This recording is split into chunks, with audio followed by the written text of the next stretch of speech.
Last week, we celebrated the risen Christ.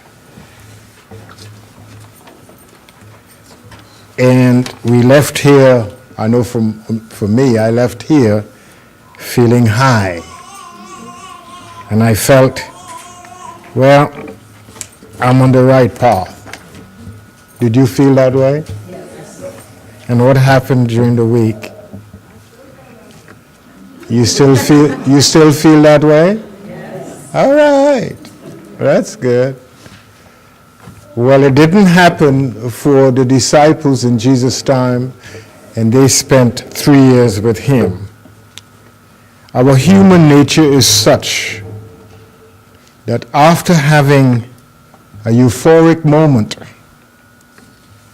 our past comes back because we are mind. And everything that you have ever had in your mind is still with you. And some old beliefs, old thought patterns come back. That means the work is ongoing. Is that sometimes we feel we have hit the mark, and in the next moment we drop so low emotionally that we feel that, what's the sense? You ever had that feeling after feeling high and then things start to happen in your life and you say, what's the sense of all of this? Well, you're not alone.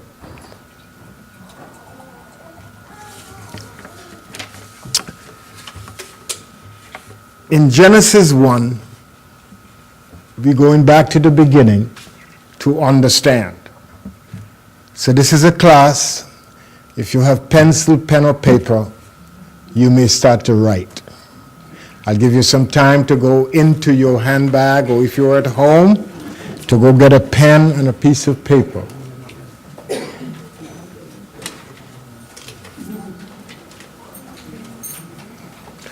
I know you believe in magic and you didn't bring any, but you expect to have one, but that's okay. In Genesis 1, it said when the universal principle we call God began the creative process, the first command was, let there be light. In other words, let there be clarity, let there be understanding. Applied personally, it means let me recognize, let me be aware, let me be able to comprehend what is around me. This is the first movement in mind, understanding. It is from this stage we set out to live. When we understand or we come to know, we can then live by making decisions that have good endings or good results. We no longer judge by appearances, we judge righteously. When God visited Solomon as a child, as he was about to ascend to the head of the kingdom, God said, what shall I give you? And he said, give me wisdom and understanding. Understanding sets the stage for living. When I know that I know that I know, I feel safe, I feel grounded. When I have to live by guessing, my life becomes unstable. An unstable person works out of double-mindedness I think I can, but I don't know if I can. When I know that I know that I know that I can go forth with confidence, knowing that the end and the beginning are one and the same. I can truly say, I am Alpha, I am Omega. I am the beginning, I am the end. That things work together for good when I know that I know. So one of the first things that we have to know is that we came out of God, not from God, but out of God. By the breath of life, we became beings. It's one of the first things that we know about ourselves. If we don't know that, well, then we depend on others to lead us. When we know that there is no place where we can go where God is not, then we have a solid footing. When we realize that we came out of God, not from God, but out of God, and we still live and move and have our being in God, we make a connection with Spirit. That God is Spirit, and those who celebrate God must celebrate God in spirit. What is this spirit we're talking about? Spirit just means the invisible, the unseen. That which we cannot be aware of by the five senses, but it's there. So one of the first things we need to know is that there is a substance from which all things are made, out of which all things come. Like every wave in the ocean existing in the ocean, we are like waves in the ocean, existing in the ocean, and the ocean surrounds us. We are part of it. We could never get out of it. We could never separate ourselves from it. We are one with it. When we understand that about ourselves, we can begin to live, not depending on outside forces to guide us, but this inner sense of being, knowing who we are, and that we are always connected with the source, it sets us free. When I know that the source of my supply is everywhere equally present, then I don't have to look at my neighbor and depend on my boss for the riches promised me. I turn within towards that center of my being, which I call the Christ. My role as an individualized expression or a wave in God is to let God lead. And that's where we have the problem. Because we like to take control mentally and emotionally and not let spirit have its way in and through us.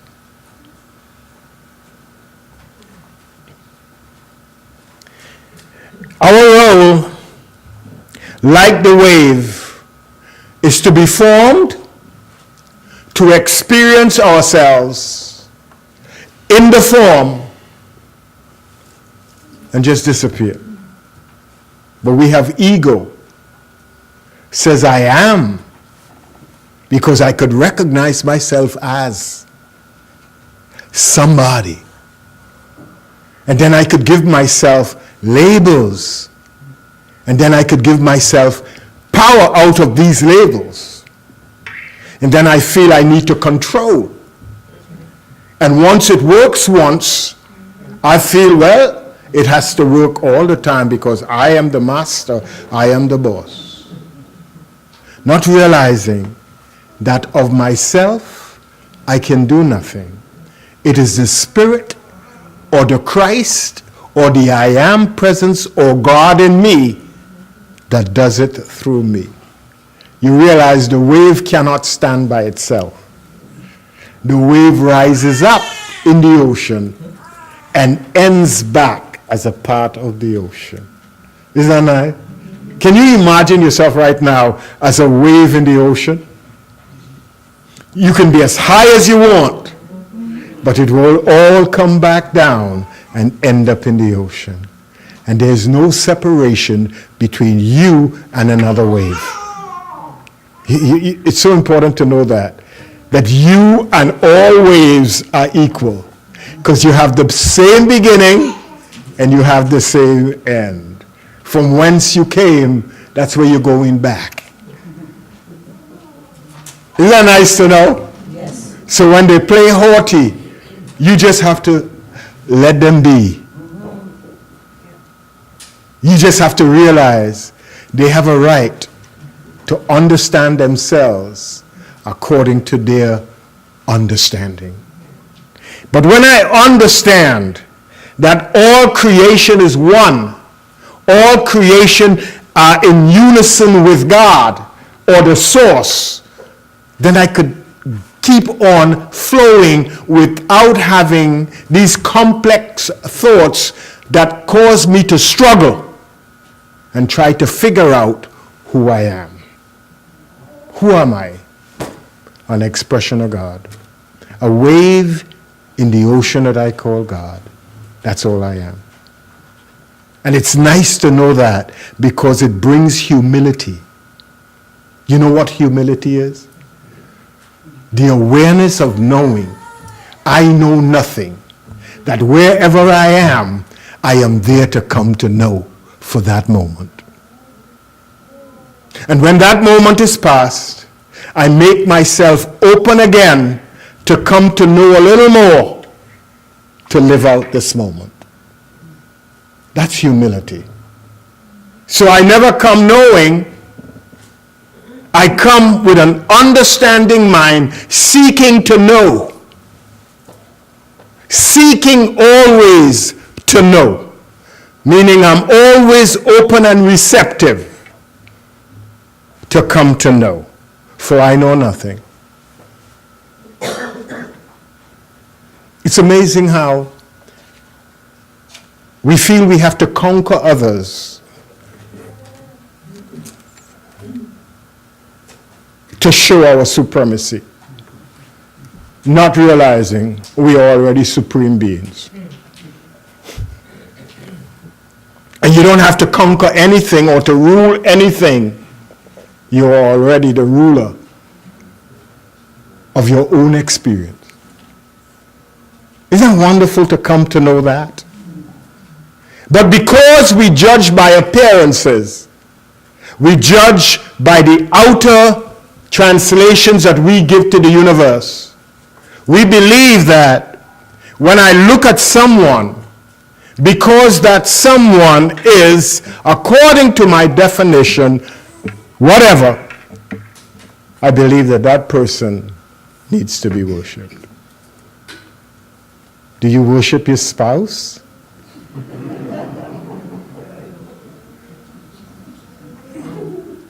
Do you give them power? And this is how we give power. When we don't let things go. Somebody says something and you carry that on for a month. They got power over you. Hello now. That moment is gone. But you have carried it moment to moment to moment, and you live your life out of that. Now that is power. I hope you are thinking about me for the rest of the week. Now that is power. Isn't that? When I understand that every wave is the same, operating from the same energy force that has made it. Wow. I don't look at you, because I know essentially we are one. One of the statements that impacted upon me as I entered into this new thought frame of mind I am one with God. I am one with all people. I am one with all things. Meaning that is so deep that at the core of my being, as a spiritual being, I am one with everything that is, everything that was, everything that could be, everything seen, everything unseen. We are one. The only difference is in my thinking and your thinking. So if I could begin by understanding that I am one with Spirit, and Spirit is one with me. There is no separation. God does not have to give me anything. All that God is already, I am in Spirit. And my role is to go within me spiritually, mentally, to seek out the qualities that I already have. In the ocean, all the salt that is in the ocean is in the wave. Hello now. If the ocean is contaminated with mercury, all the mercury in the ocean is part of the wave. So when I say I am one with God, it means that all the qualities of Spirit are already in me. There is nothing to come. It's for me to start realizing or recognizing, coming to know, understanding who I am, and beginning to use what I already have. So that when I pray, I don't go begging. When I pray, I open my mind to come to understand that which I already am and that which I already have. Because we live by appearances, we live by illusion. I'll give you a little story. About 10 years ago, I like to cycle. So a friend and I strapped our two bikes on the back of my car, set out from Toronto, heading to Niagara-on-the-Lake to cycle to Niagara Falls. I kept looking back for the bikes as I was driving, and I saw them.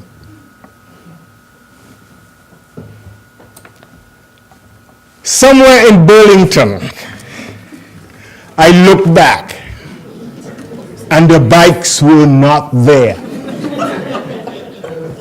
But I know that I saw them when we entered Etobicoke. I knew I saw them when we entered the Queenie at Dufferin. I saw them.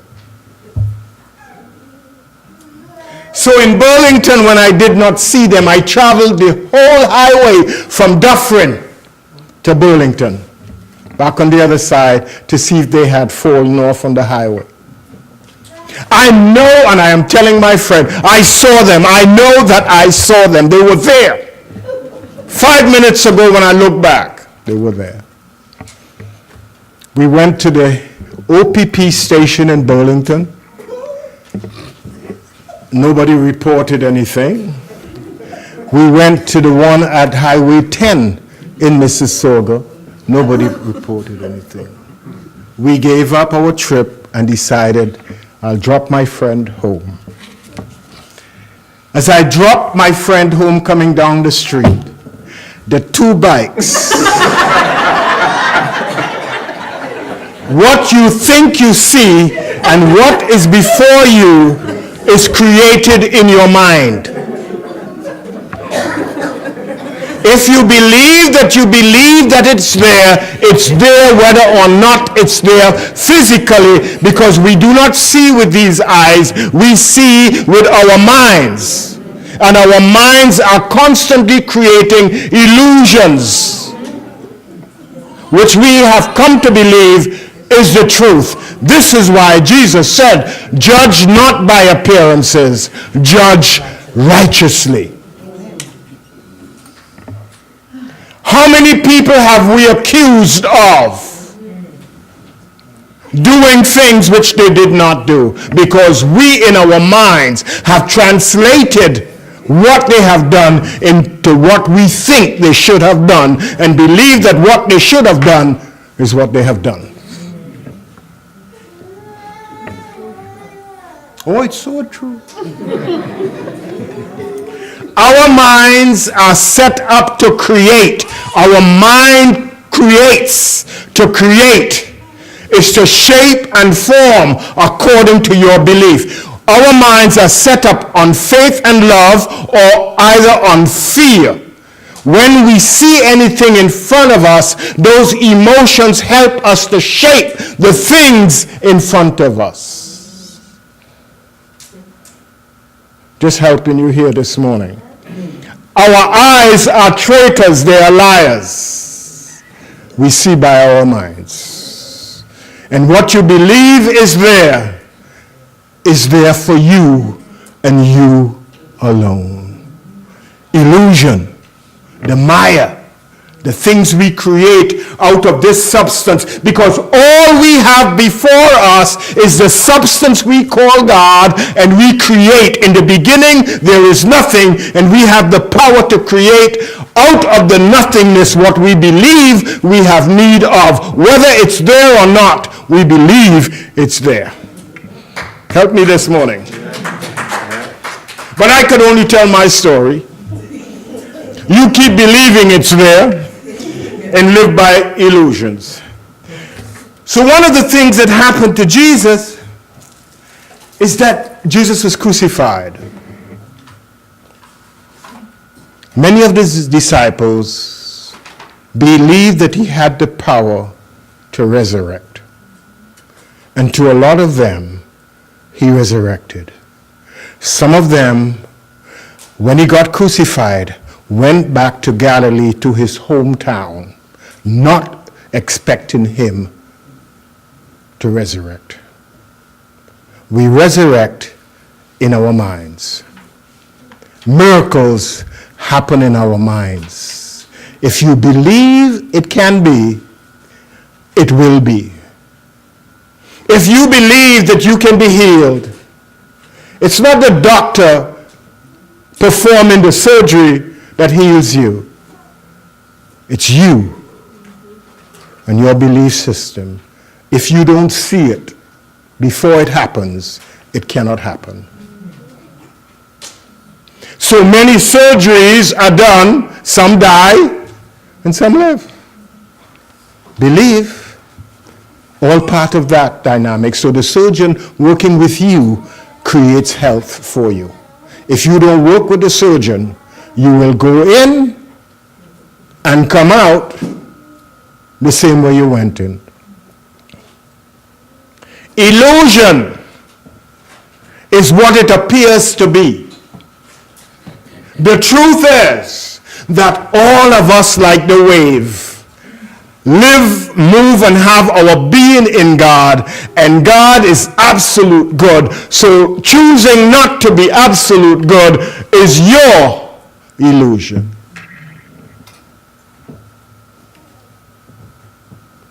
Interesting how we make up our minds as to what we would like to have in our lives even before we get it.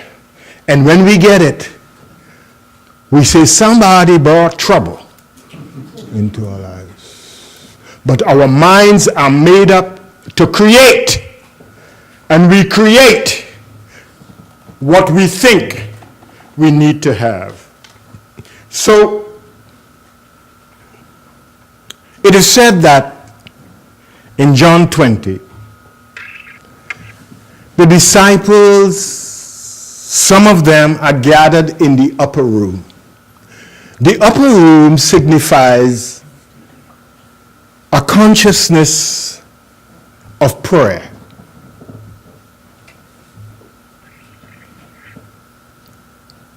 And two disciples were missing. Judas, who had sold out, the idea of life itself, and Thomas representing understanding.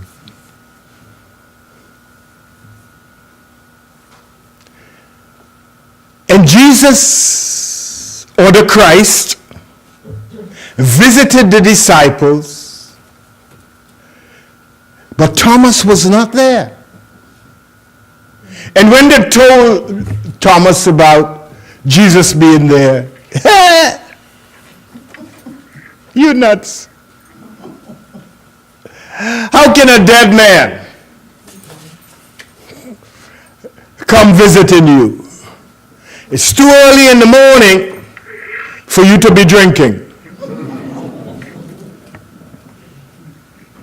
Impossible.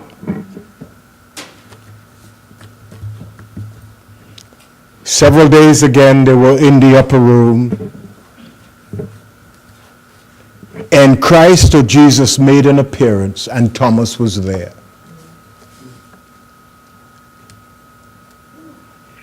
And when Jesus appeared, he said, unless I see the holes in his hand and the print in the side, I can't believe.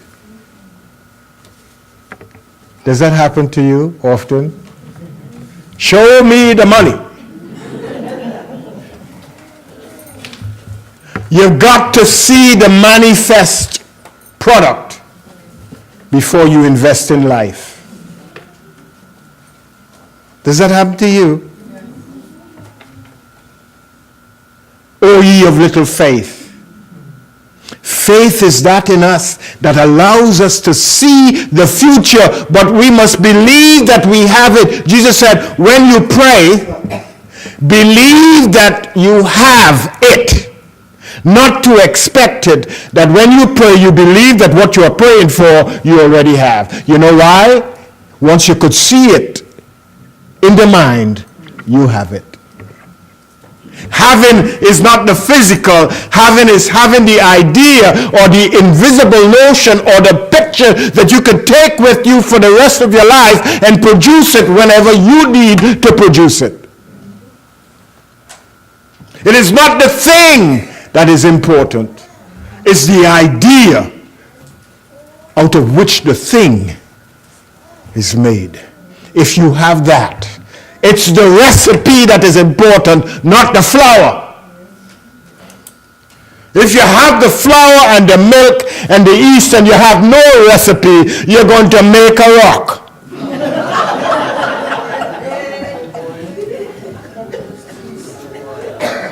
When I understand the ingredients, when I understand the principle and how to use the principle, then I could make anything out of flour.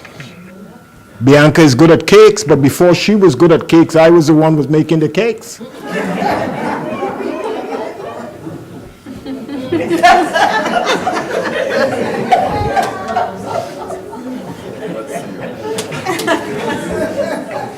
What I am saying, understanding is for everybody. Stop asking people when you are in trouble what to do. Go within, and it will be revealed unto you. The first carpenter did that. There was no apprenticeship in the beginning. All of us have the ability to do the things we need to do for ourselves. But because we are conditioned to rely on others to do it for us, we become dependent on outside forces. The greatest force is within you. I am the beginning. I am the end. I am the resurrection. I am the life. I am the bread of life. This is the Christ in me saying that. Not Evan. That's ego. It's beyond the ego that the Christ lives. When I could drop the ego, drop the Evan, the Christ emerges. And when the Christ emerges, I can do all things. In other words, when I allow the ocean to form itself into a wave, hello now, that wave could be anything. But when I in the water trying to be a wave, It ain't gonna work. I got to learn to cooperate with spirit in order to let things happen in my life. So here Thomas finally gets a chance to put his hand in the nail holes and in the side and then say, yes, it's you. And Jesus said what? You have believed because you have seen me. Blessed are those who have not seen and yet believe. God, when you believe that you are a spiritual being and through Christ in you, you can do all things. Hello now. Your life begins. As soon as you come to know who you are, whose you are, and all the wonderful things about you and the gifts that you have, your life begins. Then we don't struggle. Most of us come and struggle through life. Life is a pain in the butt. It's tax pain.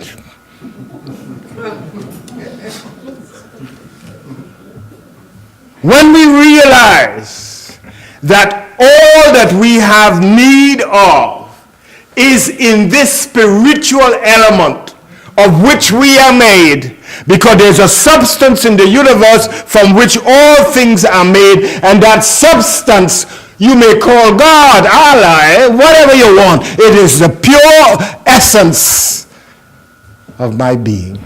When you realize that, something happens. Something happens when you discover that spiritual part of your life. Proverbs 4:7 says what? In all you're getting, understand. Wow.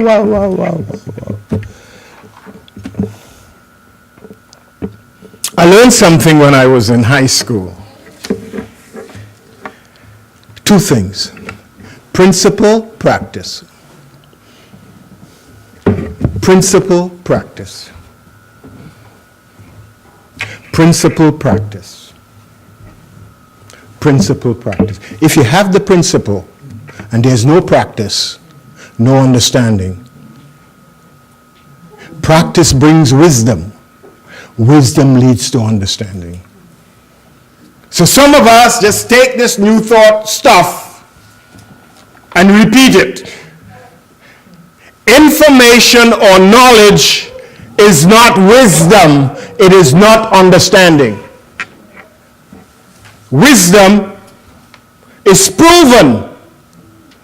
It's got to be proven to become wisdom. Understanding is when I get the principle at work.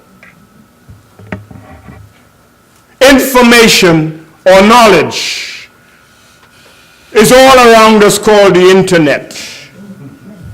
But we have to be open and receptive and choose which bit of information we need to use. You don't just gather information. It's like a hungry man eating food and doing nothing with it. You've got to ingest, digest, and then believe, and then appropriate.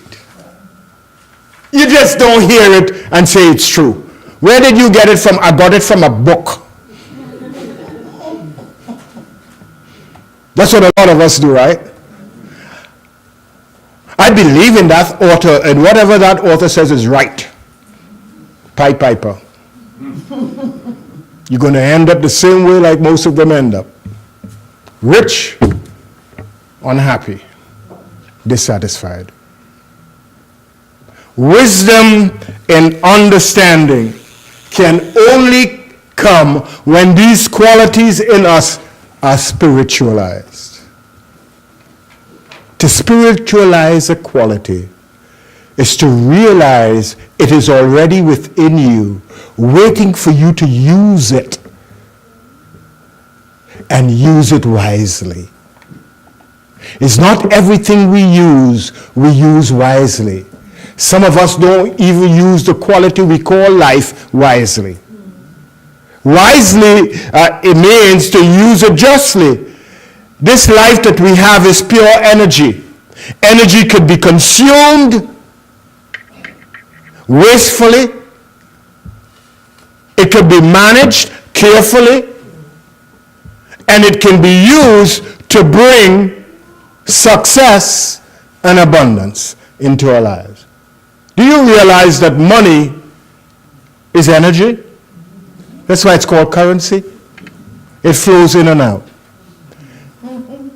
If you understand what money is, you understand what abundance is. Money flows to you according to your consciousness. It burns itself away from you according to your consciousness. Money is energy. You give your sweat and blood, your energy, and you get paid for that. You sit down in an office for 8 hours a day, hello what? Giving your energy or giving your life. You get paid for that. And then you spend it on plastic.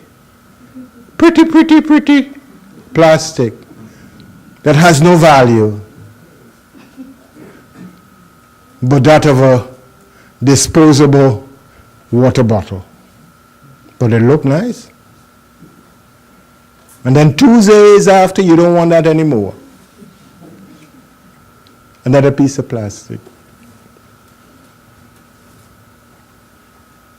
When I realized that my energy, the energy that I give off, is worth it, then I give off my energy in a wise way. Hello now. I do things that bring health, abundance, and happiness to my life.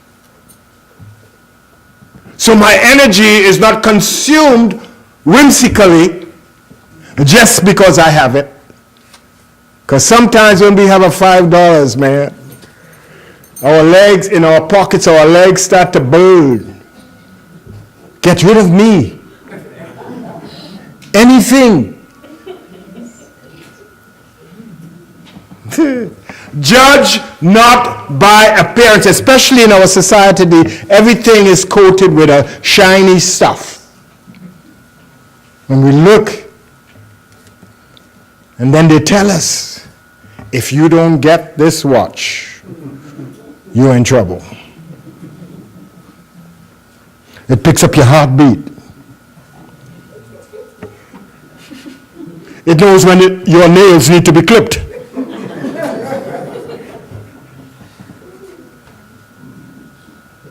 It tells you the nearest McDonald's. You are surrendering your thinking to a watch. And feeling proud because you have it. And your friends and neighbors, they don't. I was the first one on my block to get it. When we surrender our energy to outside forces, we are judging by appearance. We believe that these things on the outside are more powerful than us. The same way someone could create it for you, you could create it for them. And make the money or the energy coming back to you. Knowledge is necessary, but understanding is essential. Reading is good. Listening to this and listening to that, very good. But if I am going to just regurgitate, it's no good. I have to live it and allow it to become a part of me, for me to understand it, to pick it apart. Pick it apart. Word by word. Does it make sense? Test it for me to understand it. And if I understand it, I could go anywhere in the universe and experience it. Information without use is fruitless.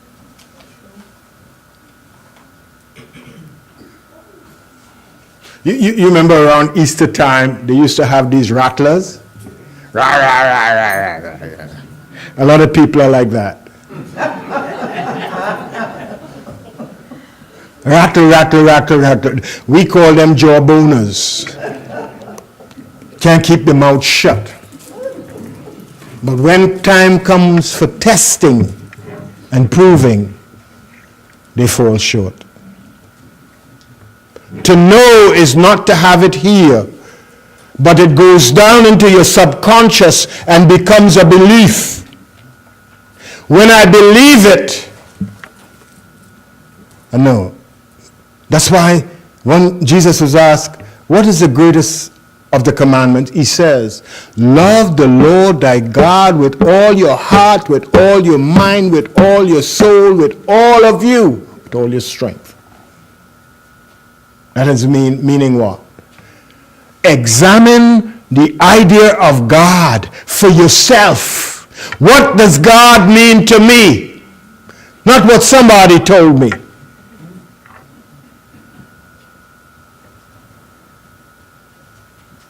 I have come to know it for myself because I have proven it in my life. Have you proven God? Or are you still repeating what they told you about God? When you talk about God, do you still look up? Are you still afraid when you talk about God? Huh? Do you believe that God is very powerful and I am just? No. All of the power, all that God, the power that God has is in me right now. When Jesus stood before Pilate, and Pilate says, don't you know I have power? All power comes from God. And if you have it, I have it. Got to believe that. There's no one in your life who is more powerful than you. When you begin to understand who you are, it sets you apart. When the storms come, you don't panic. Because you know the storms are what? In God. And before the storm comes, God tells you where to go to ride out the storm. Hello now. Because your mind is always what? Stayed on God, focused on God. To love God is to focus your mind on the principle of God, that everywhere presence and power that is available to me at all times. My mind is focused there. You know the song that they sang, if God looks after the sparrow that flies, the lilies in the field, hello now, the little field mouse, hello now. What about me, who was created a little more than the age, a little higher than everything else, the last of the creation, according to the story? I don't believe it because I believe every life form is the same, operating out of consciousness. Hello now. There's some human beings I wouldn't want to be around because of consciousness. Just like some lions. Hello now. Some snakes I don't want to be around. Consciousness. I'm just saying that every mind interprets what God is and lives out of that consciousness. Consciousness is the ability to become aware of and to understand. According to your understanding, be it done unto you. So when things are happening in your life, don't blame God. Hello now. Don't blame the person who it is happening with. Just see yourself as drawing them to have this experience so you could understand how important you are in every phase of your life. Hello now. When you understand that the people who come to you in your life, you attract them out of your consciousness, and out of your own consciousness, you come to understand what I need to reject and what I need to accept. When you realize that all power is given unto you, a shift is made. You want to get out of the job? Get out of the job.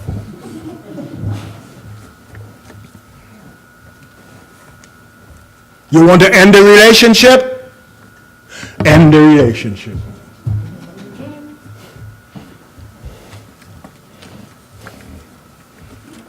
You want to start something new?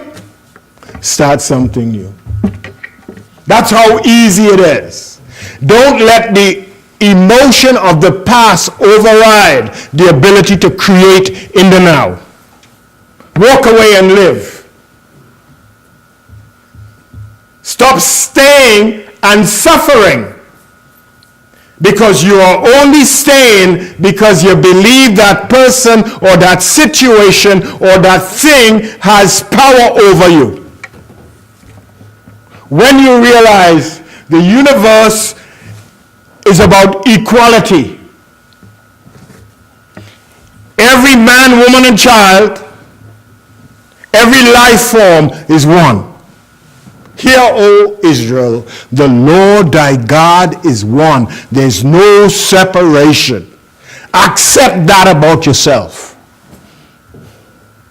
Just accept that you are one with every human being on the planet Earth. They might have more money, but as a spiritual being, with the same power to create, you have that. So you can change your circumstance anytime when you understand who and what you are. You can't when you believe what they have told you about yourself.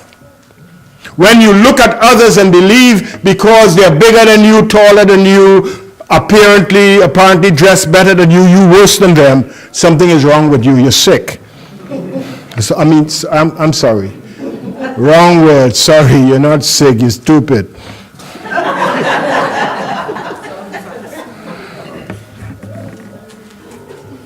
Believing in yourself, working for yourself, working by yourself is what God created you to do. You don't need a twin to help you in life. You just need to come to realize that all power is given unto you in heaven and earth. And with that comes all the riches. Remember, Solomon ended up rich, prosperous, with all the things that he ever could enjoy, because he had the means to know how to get it. God bless.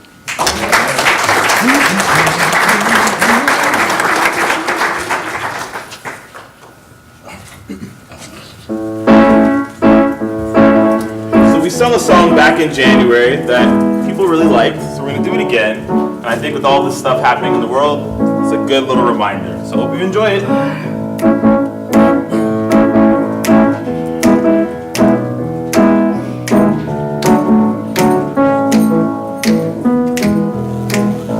What about one love? What about one heart?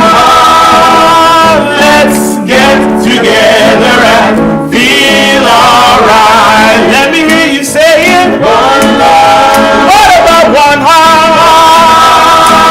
Give thanks and praise to the Lord, and I will feel alright. I'm saying, let's get together and feel alright. Let them all pass all their dirty remarks. There is one question that I'd love to ask.